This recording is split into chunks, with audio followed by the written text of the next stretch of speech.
Back to channel இந்த great Indian பாத்திரக்கடை. இன்னைக்கு நம்ம கிரேட் இந்தியன் பாத்திரக்கடையில பார்க்க போற ப்ராடக்ட் என்ன அப்படின்னு பாத்தீங்கன்னா Bergner essential flat kadai with glass lid. இந்த ப்ராடக்ட் வந்து நம்ம கிட்ட 8 சைஸ் அவைலபிளா இருக்கு. என்னென்ன சைஸ் அப்படின்னு பாக்குறதுக்கு முன்னாடி இந்த ப்ராடக்ட் வந்து நாங்க உங்களுக்கு இந்த ஆடிக்கு மேக்ஸிமம் டிஸ்கவுண்ட் ஆஃபர் போட்டிருக்கோம். என்ன ஆஃபர்னு நீங்க தெரிஞ்சுக்கணும் அப்படின்னா ஸ்கிரீன்ல தெரியற நம்பருக்கு கால் பண்ணுங்க. நாங்க உங்களுக்கு டீடைல்டா சொல்லுவோம் என்னென்ன சைஸ் இருக்கு அப்படின்னு பாக்கலாம். ஃபர்ஸ்ட் வந்து 18 centimetre 1 litre,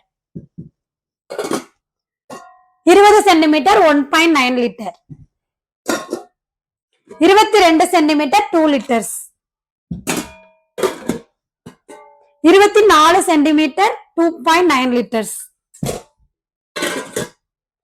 26 centimetre 3 litres, 28 centimetre 3.5 litres, 30 centimetre 5 litres, 32 centimetre 7 litres. இந்த 8 சைஸ் நாங்க கிட்ட அவைலபிளா இருக்கு. இந்த ப்ராடக்ட் உங்களுக்கு வேணும் அப்படின்னா ஸ்கிரீன்ல தெரியற நம்பருக்கு கால் பண்ணுங்க, உங்களுடைய ஆர்டரை பிளேஸ் பண்ணுங்க.